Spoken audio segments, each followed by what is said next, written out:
"11 years ago, 6 kindergartners were kidnapped in an event that made national headlines.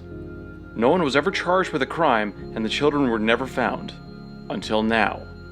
The children, now teenagers, were all released on a back road mere miles from home, with no memory of their entire time in captivity. They now have to adjust to a regular life again, if they can, while answering a barrage of questions from the police. They do their best to rediscover who they were, what had happened to them, but it's an uphill battle with too many questions and too much lost. After all, 6 children were taken, but only 5 returned." The Leaving was published in 2016 by author Tara Altebrando. It's a mystery novel, a suspense novel, and a psychological thriller wrapped into one. The story follows 3 characters, Lucas and Scarlett, who were 2 of the returned kids, and Avery, whose brother Max still hasn't come back. Each character has their own perspectives on the event, their own investment in the mystery, and Altebrando explores them fully. Each character gets plenty of chances to engage with the people and events around them as they struggle through identity crisis and muddled memories. Scarlett spent most of the time wondering who or what she was supposed to be. While the others tried to move on with their lives, Scarlett returned to a mother obsessed with aliens and was convinced that her daughter was abducted and taken into space. Scarlett is so far from normal that she wonders who she should be but has no basis to judge from. Her clothes, her hair, and her personal relationships all come into question as she has to rediscover herself and recover from this bizarre event. And yet somehow through all of this, she's learned how to sew clothing extremely well. Lucas was the most determined to find out what happened to the returned kids. He's driven in part to find out where Max is after running into Avery, but he also has his own personal reasons for searching. He gets these sudden flashes of insight, like memories trying to come back, and they keep him moving forward. He's the one who takes charge amongst the kidnapped kids, trying to keep them together and solve all the mysteries surrounding them. He's also the most dangerous of the kids, since he somehow learned how to field strip a gun like a Marine, and he can load and fire them like it's second nature. If Lucas and Scarlett are the variables of this story, then Avery is the control. She's the only one who's been living with her parents, and aside from her kidnapped brother, she's the only protagonist with any sense of normalcy. And that reflects mostly in her text and the way the author uses her prose. While Avery gets to use an outsider's perspective, she's also the only character whose chapters don't have an odd visual element within them. While the story isn't terribly unique, what does make it stand out is how the author cleverly uses text differently between each character.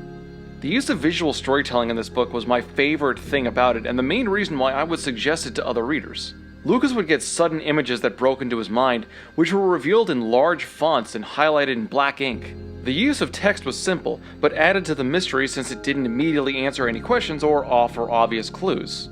He would remember things like carousel, horse, teeth, yellow. They're things which don't make any sense until the very end and help drive the mystery plotline. If I had to choose though, I really preferred what Altebrando did with Scarlett's chapters. Her text is scattered and sporadic, sometimes using only a single word on an entire page, or sometimes the words match the image they try to create. An early example of this is when Scarlett sees her mother extinguish a cigarette and the ashes float into the air. It's displayed the way you see on screen right now, and I thought it was creative and effective visual storytelling. It's something that's rare to see outside of authors like Shel Silverstein, so it caught my attention and really kept me digging deeper into the book. But for all the praise I've given it, the book does fall short in a few ways. For starters, there are a few really underutilized characters. While many side characters fill their roles well enough, like Scarlett's mother, Lucas's brother, and the cops investigating the kidnapping, other characters should have had larger roles. Namely, the other kidnapped kids. They rarely step back into the spotlight, usually just filling in some clue to move the plot forward. They didn't feel like real characters, more like some vestigial attachment that became less relevant the more the book was developed. They're so insignificant that I barely remember their names despite finishing the book only a few days prior to writing this review. It seemed like they were there mostly because 6 missing kids is more noteworthy than 3. There's also a problem with the pacing in the book. The book starts out great, giving you no idea what's going on, but demanding that you try to find out.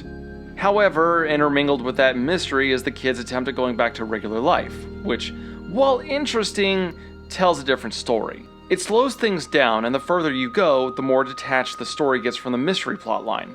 That is, until the very end when everything is revealed, but there's a slump you need to climb over first. Also, the longer the book goes, the less you see the visual storytelling elements from Lucas and Scarlett.